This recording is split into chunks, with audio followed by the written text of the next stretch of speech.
Yo, this is how I represent. I rock the mic 110%. It's intimate. I keep the party moving like an immigrant. Binary star, superstar, it's no coincidence. Every verse is intricate. This ain't a circus in a tent. We don't get down like them clowns in the kids. I'm used to being indigent. Who said it's all about the Benjamins? I want a fortune. I want to make music and hit the lottery. Fortunately, my music is never watery. That's how it gotta be as far as I can see. Maybe you should grab a telescope and see my view is like astronomy. It ain't all about economy, so the fact that all these whack MCs is making G's don't bother me. Honestly, my number one policy is quality. Never sell my soul is my philosophy. High velocity, lyrics like Nostradamus making prophecy. I told you cats a long time ago, it ain't no stopping me. I buy me set, that's not a threat, it's a promise. Got everybody riding on my wagon like the Amish. But still I never claim to be a big rap star, cause no matter who you are, it's still Allah who Akbar. Better believe this, most rappers can't achieve this. I'm bad to the bone, but x-rays can't even see this. See, I'm strategic, I let your money talk bullshit. Walk while I keep it rolling like paraplegics. Whoever's on the microphone, let it be known, you in danger. I got next like the Boston Strangler. You ain't never heard an MC speak like this. And Rodney King ain't never felt the beat like this. So I'm Maurice Hines. I'm an educator, author, librarian by profession. I studied the Arabic language in Sudan, in Cairo, in Egypt, and also have a degree in Masters of Library Science. And so this book is actually a continuation of my studies, particularly my last master's degree studies in Cairo, which was in Islamic studies. So the book, Islam and the Ancient Mysteries, and I plan on writing more to this series. But the first book, it comes out of my thesis, literally, is the extracted pages that didn't make it to the thesis. And it presents a historical argument, three areas: the historical argument, the theoretical argument, and a polemical argument. Islam and Ancient Mysteries is a book of history, comparative religion, and is sort of rooted in Islamic studies,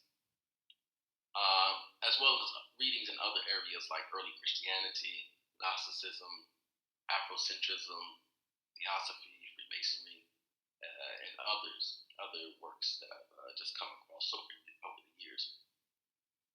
So my historical argument is to make the connection between the Sabians and the mystery schools. Of course, in order for us to know, what that is, a lot of people aren't really privy to what the mystery schools are. I had to define it, and I start off with a pivotal work of Afrocentric thought called Stolen Legacy. And this was by George G. M. James. It was published in 1954, I believe. And he makes an argument that Black people had an contribution to civilization through ancient Egyptian culture. However, he has this one line or one paragraph within his work where he talks about the mystery schools. Of course, he's very much influenced by Theosophy and Freemasonry and other sort of esoteric knowledge. But he makes this assertion that the mystery schools from Persia, Rome, and Greece, because of the onset of Christianity, he says, persecuted the mystery schools. And so those people, they brought their teaching into the interior of Africa, Asia Minor, deeper into the Arabian Peninsula. And then he says, he sort of skips over 1,000 years worth of history, and then he says that, they later emerged as the Moors, and they brought, their knowledge of the mysteries to Europe, and, and so on. So I wanted to investigate what happened throughout this 1,000-year period. So what are the mysteries? I mean, if we were to look at it today, the mysteries is really just kind of a university. And, if you're looking at I guess, Masonic sources and what have you, they would define the mysteries as an initiatory institution that had crafts and various specializations. And there were a number of different mysteries throughout history. The Eleusinian mysteries, the Bacchic mysteries, the Orphic mysteries, Dionysian, the Isis mysteries, the Mithraic, Persia, and so on. And then all of the mysteries were kind of characterized by two levels: the greater mysteries and the lesser mysteries. So the greater mysteries, just to sort of simplify it, they were the ones that specialized in astronomical phenomena. So basically, they studied the heavens. High priests, this was a place where they learned. Whereas the lesser mysteries was really for terrestrial phenomena. So it's like agriculture, botany, chemistry, and so on. So how do they connect to the Sabians? Really, that's the focus of my work. So we know that there's 3 verses in the Quran that mention the Sabiun with the Saud, not the people of Saba, the Sabians, which is spelled differently in English.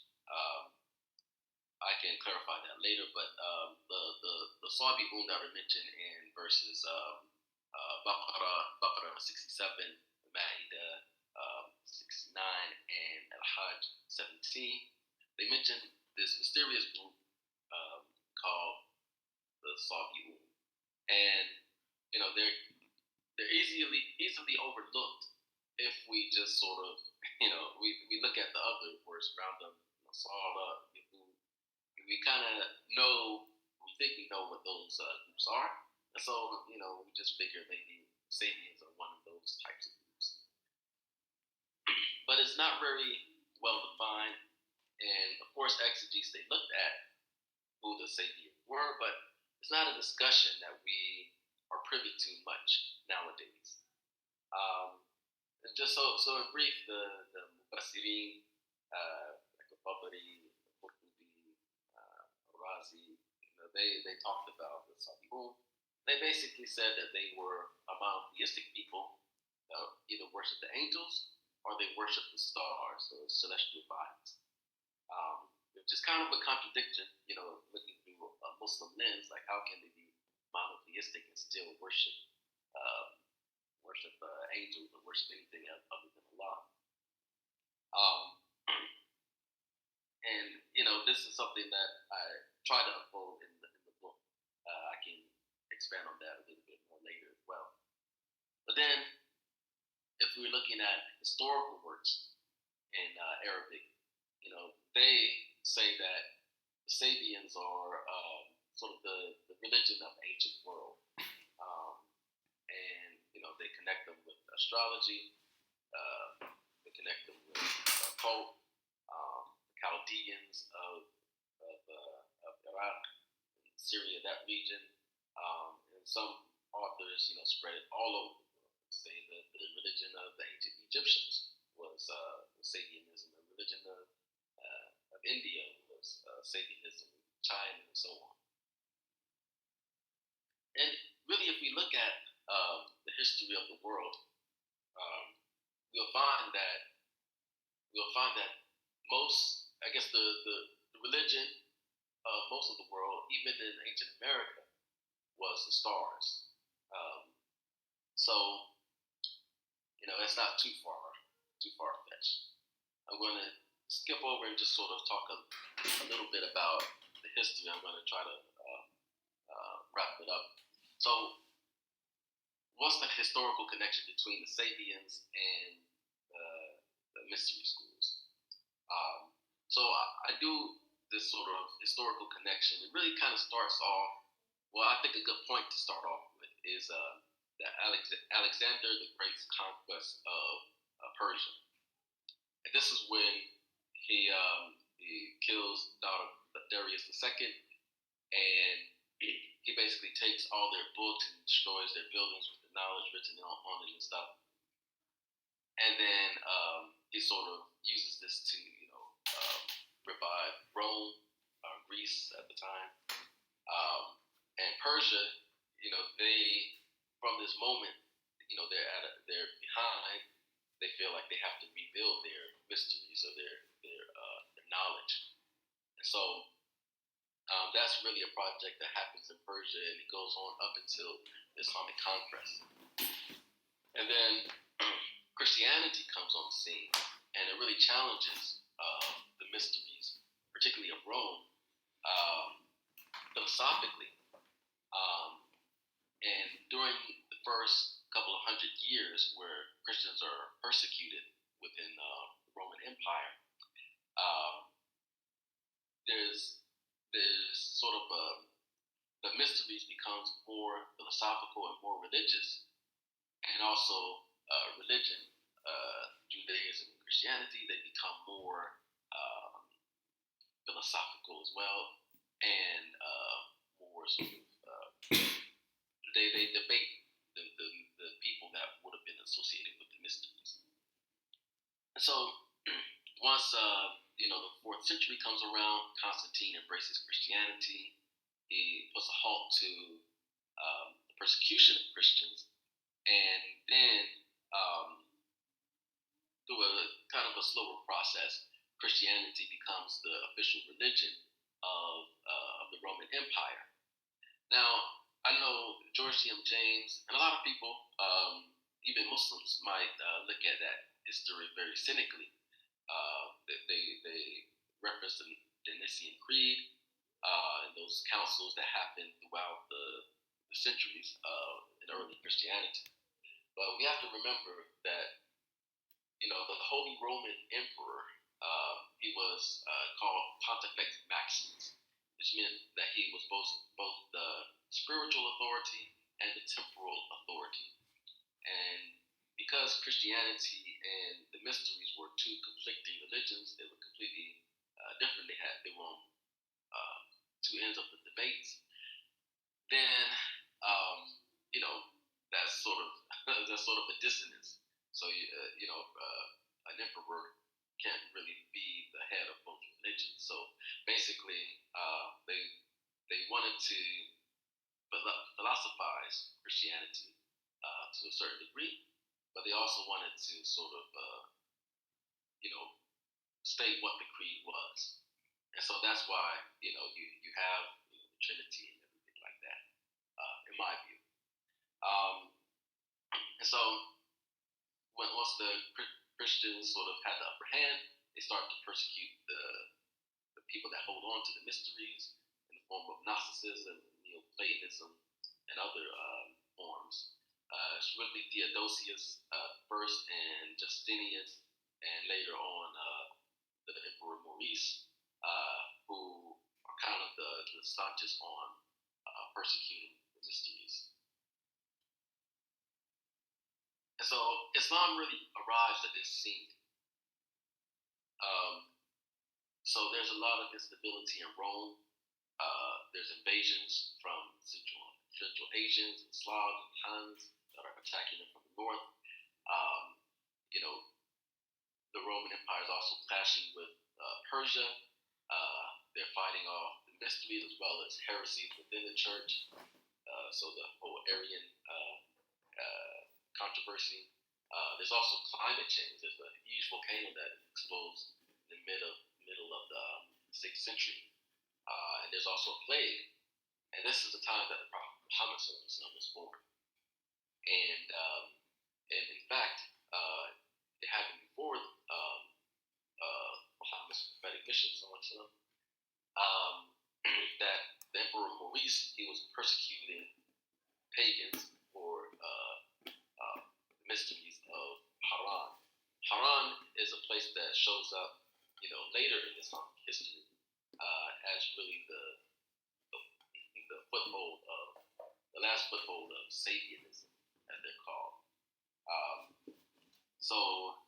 Also in Persia, they're revealing their mysteries, and they're also accepting refugees from Rome, from non-Orthodox Christian sects.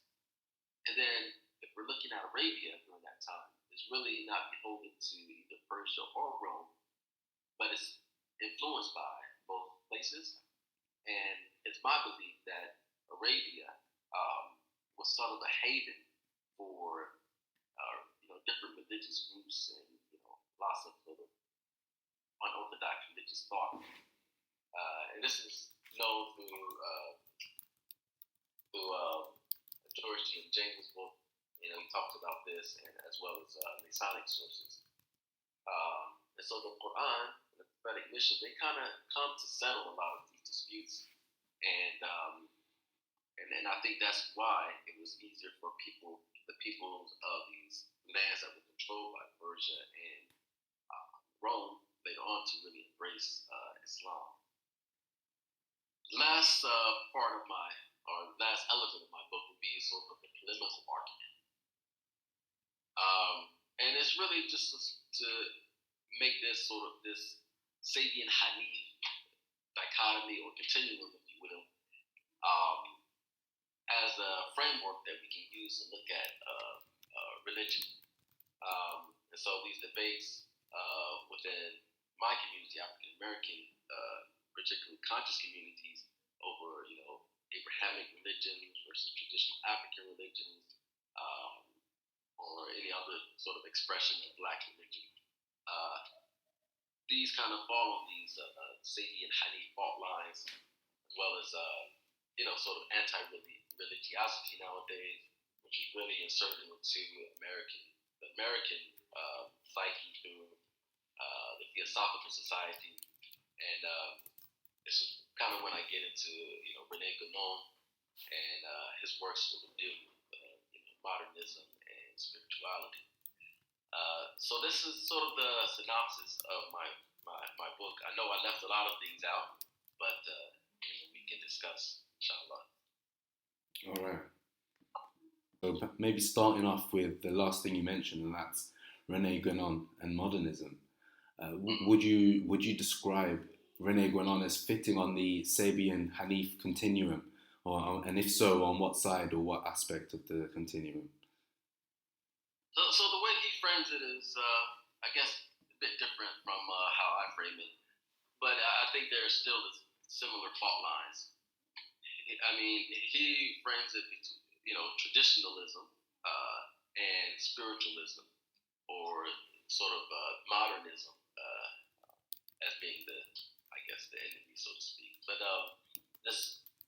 what he's looking at, I think, is of course specific to the time that he's living in, and he's coming out of this religious milieu of Western Europe, and he's just sort of he's noticing something that's very maybe visceral in his time, and so that's what he's bringing out, I think, in a lot of his work. So Prices of the Modern World, what is Spiritual Authority, and I can't remember the rest of the title, but he has a lot of titles that sort of hit on these points.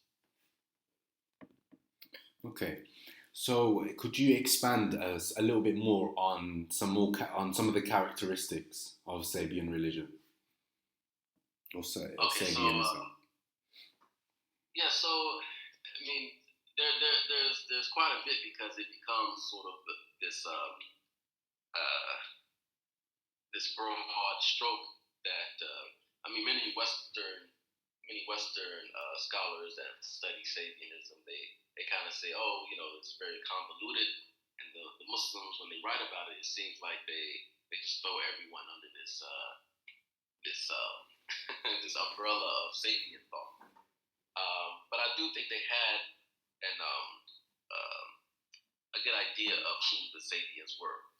So they were always associated with the stars. And in my readings, I've come across that the cognate to Sabian in the ancient Egyptian language was Saba, which also referred to the stars. And it was also something it had to do with like the message, the teaching of religion. so there was that association. There was also sort of their philosophical point of view about they believed in the eternity of the universe, for instance. They believed in reincarnation. They believed in the worship of the spirits and the occult, so to speak. So, I guess in a lot of sources you might find that they're very close to the Gnostics that existed during, alongside with Christianity. But the Gnostics were sort of the Sabians of their time. And yeah, so Right. does that answer your question? Yeah, definitely. You've touched on some of the major characteristics. The another question I had was what you make of the Quran polemics against some of these groups. You mentioned how in the dispersal of these Gnostic or perhaps Sabian groups, the Quran put an end to some of the debates and discussions that were going on. So perhaps you could give an example or two, or maybe expand on that question. Yes. So the one that I like to focus on the most is Ibrahim alayhi salam, his story, particularly the verses in Surah Al-An'am. I think it starts at 74, where he's having this debate with his father, and then he kind of turns to his people. He's like, don't worship the sun, moon, the stars, and stuff, and there are these idols. But then he kind of goes back and in the story it seems apparent that he's looking at the sun, the moon, and the stars, and saying this, "Hada Rabbi, this is my Lord." But then when he sees that they dissipate, he turns away from them. And so there's a lot of questions that sort of arise from the story, and haven't really heard too many or read too many tafsir that really address it. Because they would say that this is an instance in his life where he was sort of exploring, and it doesn't really. There's some cognitive dissonance there because we know he's a prophet. He first starts off as saying that he turns to his father and said, "Why are you worshiping these idols? You can't worship these idols." So then he kind of goes, and starts worshiping the sun. It just doesn't make any sense. And so the way that I sort of look at it, I look at it through what I know of Sabian thought. So we know that the Sabians were also called the Chaldeans. The Chaldeans were known as astrologers, and so many scholars have connected the Chaldeans and the Sabians together. And they were really deep into astrology, worship of the celestial bodies, as well as idol worship. So where does all that come from? I can explain that. I'll talk about Sharastani maybe in one moment. And so in the story of Ibrahim alayhi salam, what I believe is happening there is that yes, he's examining. He's actually being exposed. Allah is showing him the secrets of the Malakut Samawati wal Ard. He's looking at these things from like their true reality, and he's saying, "Hada Rabbi" is not him deifying them, but he's saying that there's a ellipsis there. He's saying that this is the handiwork of my Lord. This is the doing of my Lord. Not that this is my Lord. Exactly. I understand. Go ahead. And that doesn't really come out, when you're reading it. It doesn't necessarily come out, if you're reading the Arabic either. But if you understand just the backstory, the context, it becomes more obvious. So I think that's one major polemic against the Sabian thought. There's many others throughout the Quran that I've been noting in my Khartoum this past Ramadan. For instance, there's verses that allude to worship of the jinn, worship of the angels. Why didn't Allah send an angel rather than a human messenger? So if you're familiar with some of the debates between the Sabians and Hanifs, then we know that the Sabian thought or Gnostic thought, they believe that man could become God or man could become an angel, and they didn't need human messengers and teachers to show them the right way. They didn't believe in prophethood. So these are some of the polemics that come out throughout the Quran, and hopefully in my next volume, I'll really focus on a lot of those polemics. Okay, in that answer you touched on Sharastani when mentioning the Chaldeans, so perhaps you could explore that a bit more. Yeah, so no good mentioning of the Sabians can go without Sharastani's Milal wa Nihl, his book of sects and creeds. When he speaks about the Sabians, he actually talks about him being in Baghdad and reading a lot of their books, and he puts Sabians and Hanifs in this dialogue, and what is revealed from it is that that there's this there's levels of Sabianism, so to speak. So the first level is that we know that the original religion was monotheism. And so they too were monotheists, but they believed that because God was so transcendent, so lofty, he wasn't concerned with the affair of human beings. So they believe, as other, Hadith religions believe, that the angels had functions in the worldly life. Like they were in charge of the functions of the sun, the moon, the stars, as well as the rain, mountains, and other phenomena. And so they determined that the angels, these spirits, the spirit world, is actually more worthy of worship because they're closer to the life of human beings, and since they're pure, they can take their worship to the Most High. And then later on, they determined that